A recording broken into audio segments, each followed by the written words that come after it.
ედემის ბაღი საქართველოშია? მოდი ამ თემაზე ვისაუბროთ დღევანდელ ვიდეოში. სანამ საუბარს დავიწყებ, თხოვნა მექნება მომისმინე ბოლომდე და დასკვნები შემდეგ გამოიტანე. გადმოცემის თანახმად სამყაროს შექმნიდან მალევე ადამი და ევა გამოაძევეს ედემის ბაღიდან თავიანთი ცოდვის გამო. ისინი დასახლდნენ ელდას ქვეყანაში მათი შექმნის ადგილას. ანუ რა გამოდის? ადამი და ევა ედემის ბაღში არ შეუქმნია უფალს. მათი შექმნის ადგილი არის დედამიწა. საინტერესო დეტალი. ასირიულ წყაროებში კოლხეთის უძველეს დედაქალაქად მიიჩნევა ელდა-მუსა, იგივე ალდემუში. ისტორიკოსების აზრით ეს ქალაქი მდებარეობდა არარატის მთიანეთთან ახლოს. ზოგი მას დღევანდელ მუშსაც უწოდებს, მაგრამ არის სხვა ვერსიებიც. მოდი გავაგრძელოთ თხრობა. ადამმა თავის ცოლს ევა დაარქვა. რამდენიმე წლის განმავლობაში მათ ვაჟი არ ყავდათ. ადამი ამუშავებდა მიწას ისე როგორც ედემის ბაღში ასწავლეს. სამყაროს შექმნიდან დაახლოებით 60-70 წლის შემდეგ ევამ შვა კაენი. 70-80 წლის შემდეგ აბელი, ხოლო 80-85 წლის შემდეგ გოგონა ავანი ან ევანი. შემდეგ ვიცით ჩვენ ისტორია, კაენმა მოკლა აბელი, რადგან ღმერთმა აბელის მსხვერპლი შეიწირა, კაენის კი არა. გადმოცემით ვიცით, რომ მან ის მოკლა მინდორში. უფალმა ამხილა კაენის ძმის მკვლელობის გამო, დედამიწაზე მოხეტიალედ აქცია და ამ ყველაფრის გამო მას დაღი დაესვა. გადმოცემის თანახმად ადამი და ევა 4 კვირის განმავლობაში გლოვობდნენ აბელს. ხოლო მეხუთე კვირას კი ადამს და ევას უფალმა აჩუქა სეითი. სეთი მიიჩნევა აბელის ჩამნაცვლებლად. ამის შემდეგ მათ შეეძინათ ასული აზურა, კაენმა შეირთო ცოლად თავისი და ავანი და მათ შეეძინათ ენოქი. ოღონდ ეს ენოქი ბიბლიური ენოქი არ არის. რამდენიმე წელში მათ დაიწყეს დედამიწაზე განსახლება. კაენმა აშენა ქალაქი და თავისი ძის სახელი ენოქი უწოდა.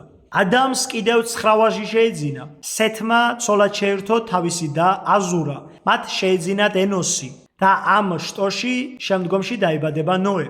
სანამ ნოე დაიბადებოდა, დედამიწაზე ჩამოვიდნენ უფლის ანგელოზები, სინამდვილეში მეთვალყურეები, რათა ესწავლებინათ ადამიანებისთვის სამართალი და სიმართლე. თუმცა ეს ანგელოზები სინამდვილეში დაცემული ანგელოზები იყვნენ. ენოქმა ამხილა მეთვალყურეები, იგივე დაცემული ანგელოზები, რომელთაც შესწოდეს ადამიანთა ასულებთან.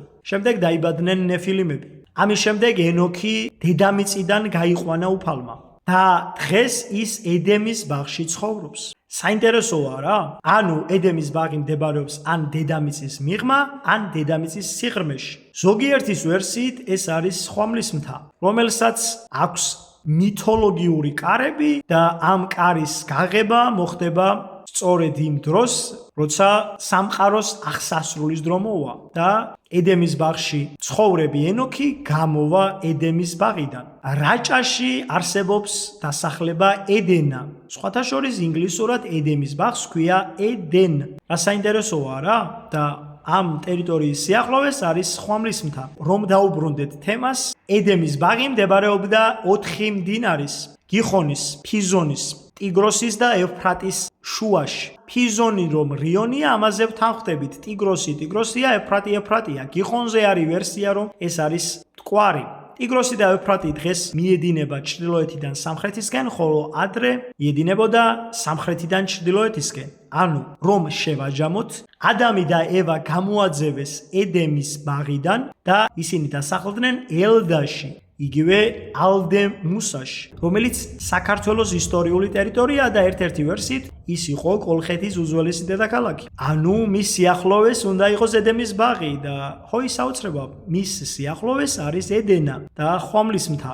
ამ ლოგიკით საქართველო გამოდის ედემის ბაღი. ხვამლი კოლხურად, მეგრულად ნიშნავს გალოცვილს. ასევე არსებობს გადმოცემა, რომ როდესაც ნიმროდი აგებს ბაბილონის გოდოლს, მის წინააღმდეგ მხოლოდ 3 ადამიანი ამხედრდება და მათი ტომელები. ესენია თუბალი, მესეხი და თოგარმა, იგივე თარგამოსი. შესაბამისად, ბაბილონის გოდოლის ამგებები და უფლის მხარეს მდგომი ხალხი დაიყო სხვადასხვა ბანაკებად. უფალი თქვენი აზრით უფლის მხარეს მეომარ ჯარისკაცებს, ანუ ქართველთა წინაპრებს გაუღებდა თუ არა ედემის ბაღის კარებს და მე მგონია რომ სწორედ აქედან მოდის ლეგენდა, როდესაც უფალი მიწებს არიგებდა ქართველებს 3-4 შეგვხვდა წილად. ამიტომაც სანამ საქართველოს დატოვებთ, დაფიქრდით, ედემის ბაღის დატოვება არ მგონია სწორი გადაწყვეტილება იყოს. სადაც არის სიმართლე და სიკეთე, იქ არის უფალი და სადაც არის უფალი, იქ არის გამარჯვება. უფალმა გაგახაროთ და გაგაძლიეროთ, უფალმა კეთილგზაზე გატაროთ მუდამ.